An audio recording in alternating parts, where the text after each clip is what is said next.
Grazie. How you doing today, Brett? Good, man. It's a holiday, right? President's Day, Okay. I think, right? Yeah. Sky, President's Day? Okay. They're gonna change it from President's Day to Trump Day after he's done. Oh, man. I don't know. Some people will like that. Yeah. But, we he- don't get it. My daughter was like, what are we doing tomorrow? This was yesterday. She's like, Yeah. what are we doing? Tomorrow, Dad. I'm like, I'm going to work. I don't work for the government. Yeah. Jesus. What do you think this is? So they're all at home. The garbage trucks were running this morning. Yeah. though. The Well, garbage. it's not. They're not. That's not a government. I'm always job. confused which days the garbage guys go. Yeah, I They think feel there's like certain The big recognized- ones, the yeah, big like holidays. 6 or 7 of them. But yeah, my wife, when I got home from the gym this morning, she was cuddled up with the dog, and I'm like, okay, must be nice. The kids are still sleeping. I was like, usually on Monday, our house is kind of a shit show. I mean, Yeah. 8 people going 8 ways sideways. Older kids got to get up, younger kids trying to get ready.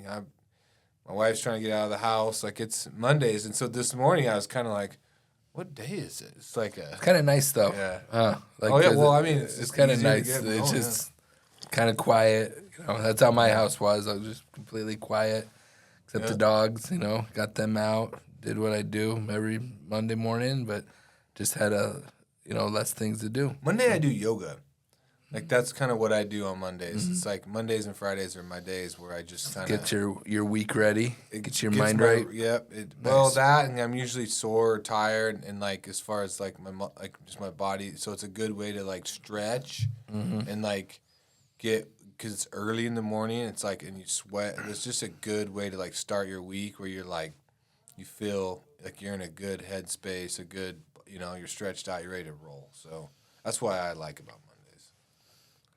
So the markets aren't closed. Yeah, I mean the LMEs isn't obviously, but Yeah. The copper, like the COMEX is. The COMEX is, but LME's open. Yeah. And Yeah. so I think copper was on an absolute tear last week, right? I mean, last really 2 weeks it's been kind of just running. I think towards the end of last week it fell off.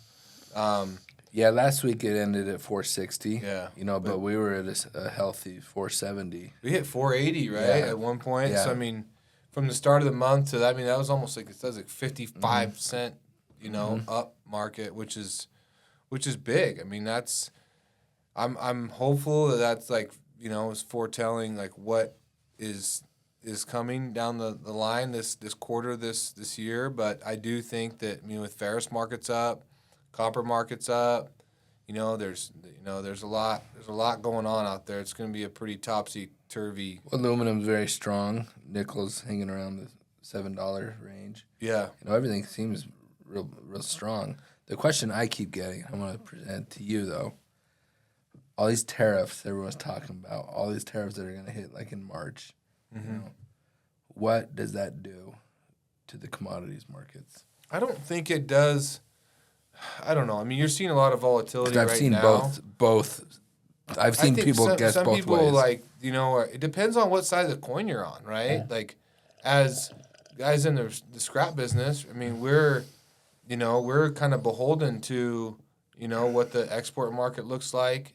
If you're on the East Coast or if you're in like a coastal area, because you need those export markets, or at least you need them to be hungry in order to kind of sell domestically strong. But with the tariffs, they're talking about. I mean, that's going to maybe improve the domestic strength. The domestic steel mill. I think it's going to be the order book demand is what's going to really determine the pricing, because the steel mills. I mean, the last year, I don't think, at least the last half of the last year, wasn't a great year for them, right? So you watched a lot of those guys get short on inventory to try and make their books look good, to finish out the year. And then I think that's one of the reasons why the market's up this to begin this year, right?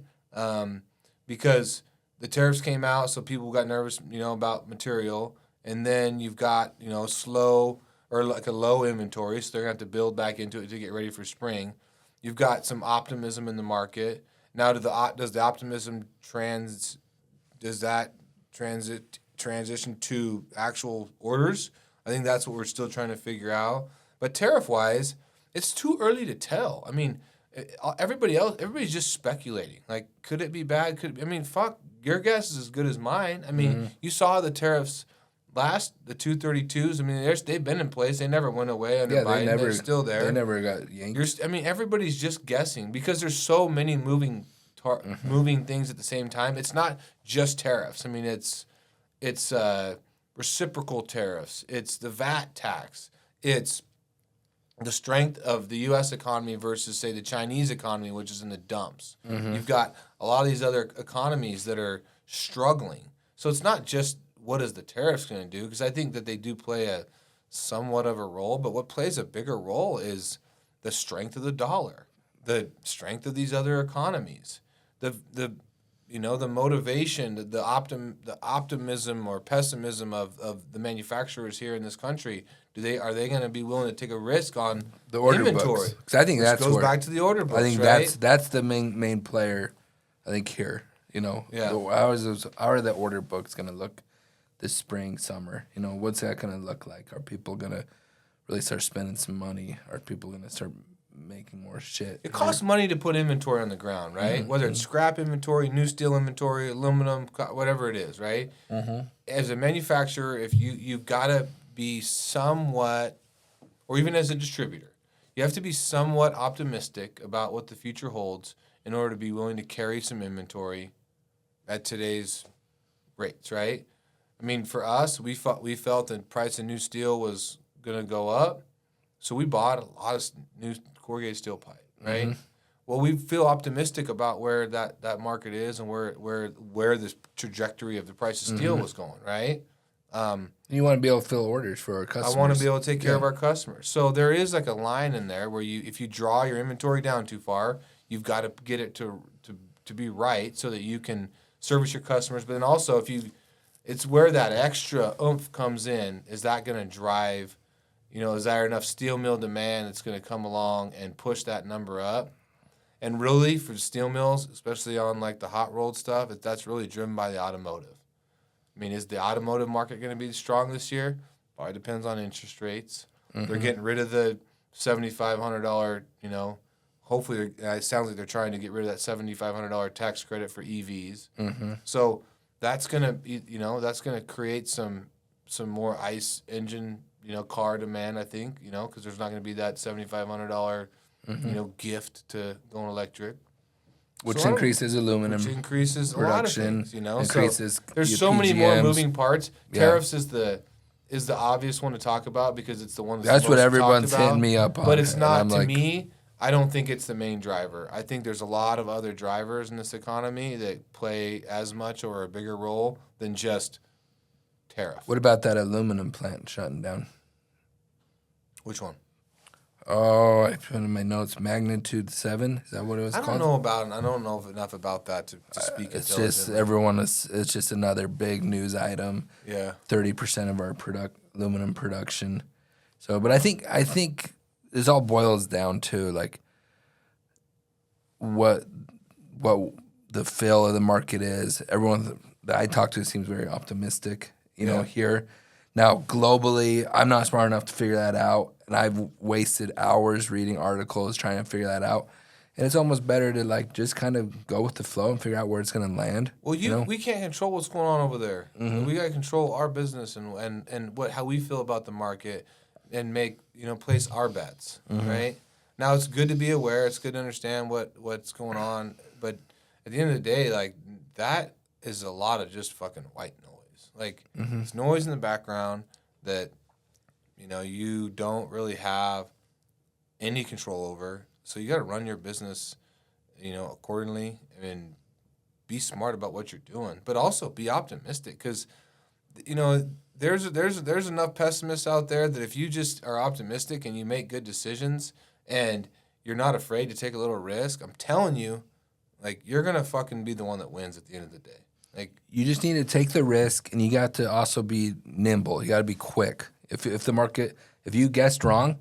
You bought that last week. You bought all that copper super aggressive because you're going to see it hit 5, and you went that route.